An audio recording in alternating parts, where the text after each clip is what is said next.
10월 31일 금요일 역대하 36장 1절로 23절 지속되는 언약과 은혜입니다. 요시야 왕이 전사한 이후 남유다 왕국은 멸망의 길을 피하지 못합니다. 4명의 왕 여호아스, 요야김, 요야킨, 시드기야가 연이어서 왕 위에 오르나 그들은 아무도 하나님께 돌이키지 않습니다.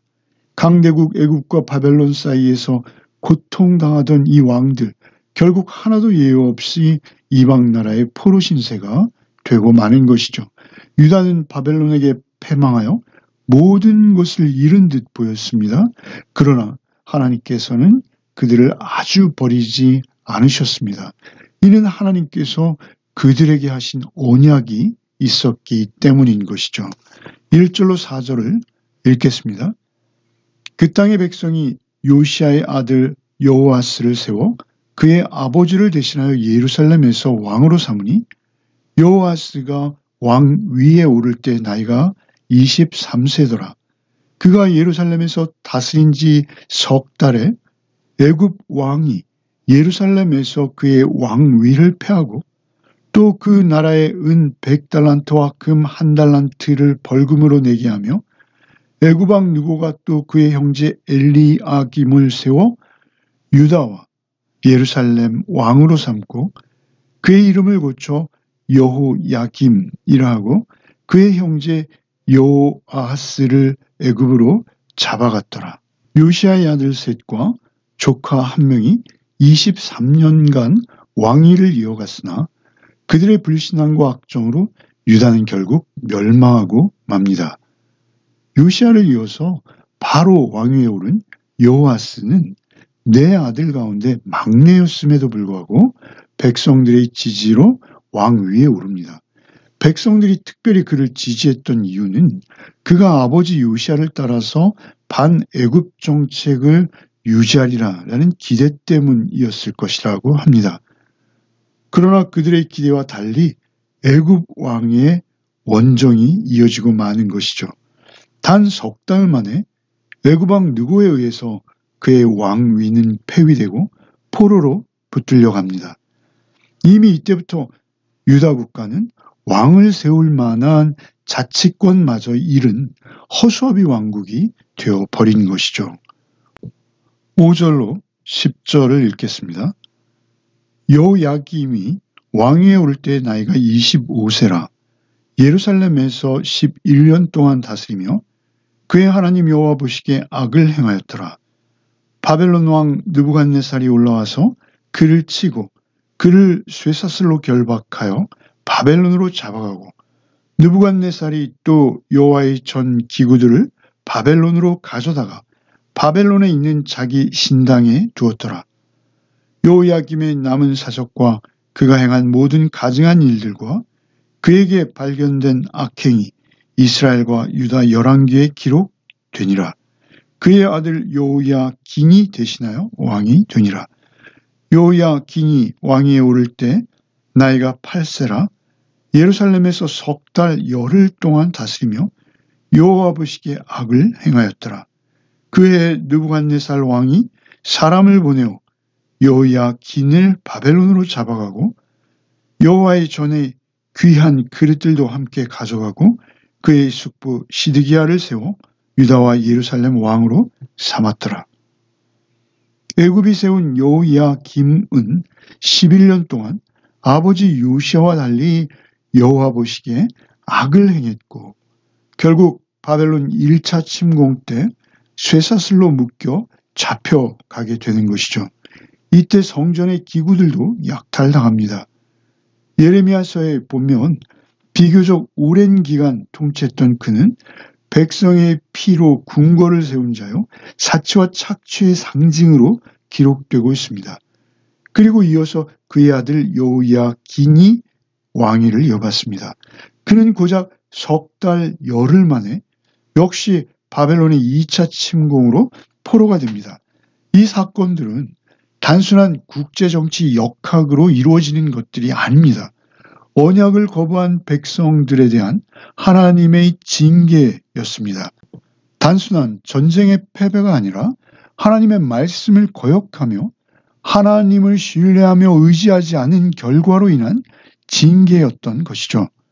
바벨론은 그저 하나님의 심판의 도구였을 뿐 역사의 주권은 오직 하나님께만 있는 것입니다. 이제 11절로 21절을 읽겠습니다.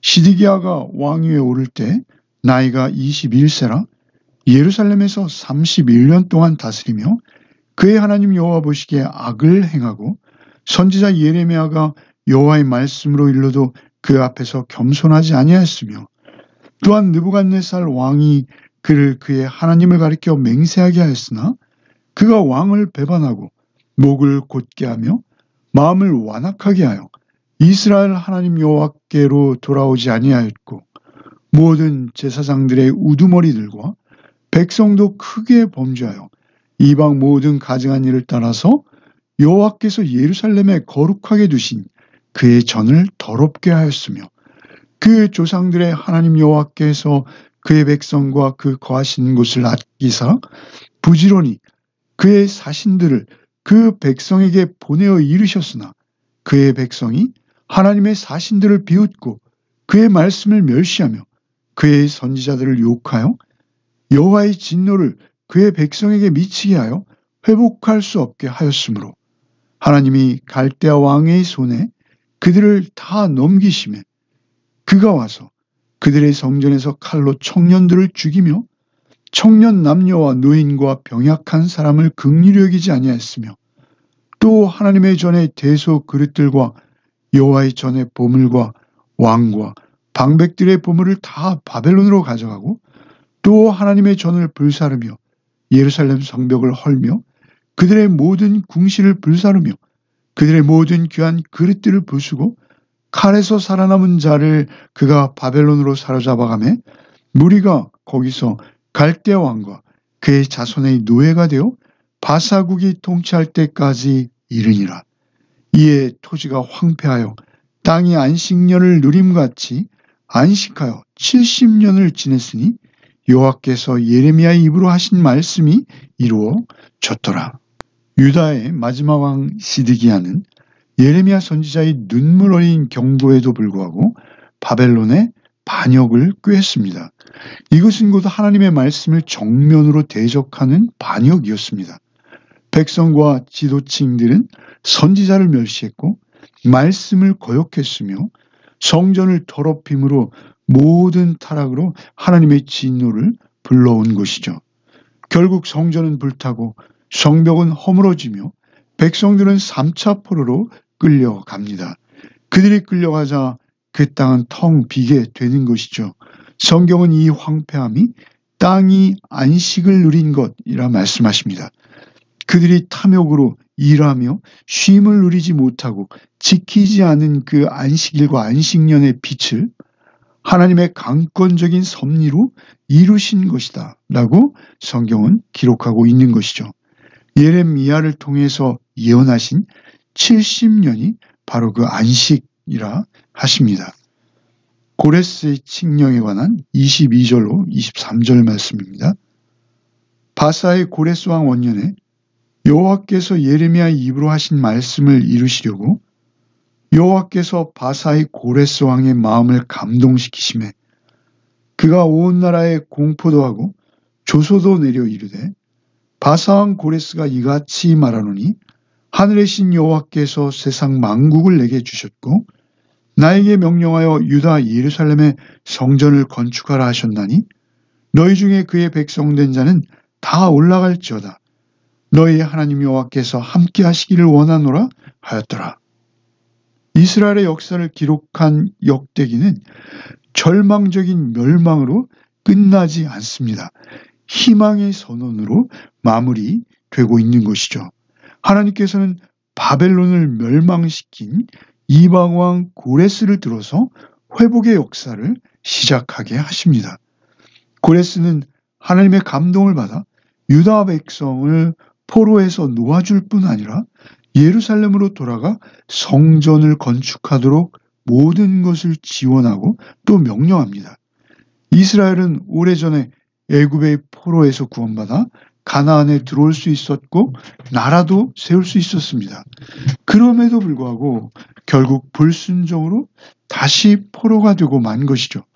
이 구약의 역사를 통해서 우리는 인간의 행위와 노력으로 구원의 가망성이 없다라는 그 불가능함을 깨닫게 됩니다. 율법의 의도 가운데 하나도 역시 우리의 죄된 모습을 깨닫게 하는 데 있듯이 이스라엘 역사 전체도 구원주, 곧 메시아 없이는 심판과 멸망으로 흐를 수밖에 없는 그 인류의 자화상을 보여주고 있는 것입니다. 결국 성경의 역사는 이스라엘 유다 족속을 통해서 오실 메시아에 대한 희망을 비추고 있는 것입니다. 역대기를 마치며 우리는 역대 왕들의 죄악을 보고 비난할 것이 아니라 우리의 모습도 그들의 모습에 비추어 보아야 하는 것입니다. 저들이 바벨론의 포로가 되는 것은 마치 우리가 죄와 사망의 노예가 되었던 것과 같은 모습이죠. 결국 아브라함과 다윗과 맺으셨던 언약, 그리고 예레미야를 통해서 맺으신 그 새 언약을 이루어 주실 것을 그 고레스라는 이방 왕을 통해서 비추어 주시는 것입니다. 이 모든 역사는 우리의 구원주로 오실 예수 그리스도 한 분을 비추고 있는 것입니다. 패역하여 죄와 사망의 종이 되어버린 우리를 오직 언약을 따라 신실하게 구원하시는 하나님의 은혜로 우리가 구원받은 것입니다. 오늘도 우리의 의로움이 아닌 오직 죄인을 구원하러 오신 그리스도 한 분만을 의지하며 동행하여 승리하는 하루가 되시기를 바랍니다. 기도하겠습니다. 사랑과 은혜의 주님, 오늘 말씀을 통해서 유다 왕국의 비극적 종말과 그 원인이었던 인간의 끊임없는 불순종과 교만을 묵상하게 하심에 감사를 드립니다. 수많은 선지자들을 보내어 경고하셨음에도 불구하고 주의 말씀을 비웃고 멸시했던 그들의 모습이 곧 우리의 죄된 모습이 아닌지요. 우리가 스스로의 힘과 행위로는 이 죄와 사망의 노예 상태에서 벗어날 수 없음을 깨닫습니다. 그러나 주께서는 멸망의 절망 속에서도 언약을 기억하시고 이방의 왕 고레스까지 사용하셔서 회복의 희망을 보여주셨습니다. 이 모든 역사가 결국 우리의 진정한 구원주이신 메시아, 곧 그리스도를 바라보게 하시려는 하나님의 신실하신 섭리였음을 믿습니다. 주님, 오늘도 우리의 의를 내려놓게 하시고 오직 죄인을 구원하기 위해 오신 예수 그리스도의 보혈만을 의지하며 하루를 살게 하여 주시옵소서. 말씀 앞에 겸손히 순종하며 매 순간마다 주님만을 신뢰하고 의지하는 믿음으로 오늘 하루를 살게 하여 주시옵소서. 예수 그리스도 이름 받들어 기도하옵나이다. 아멘.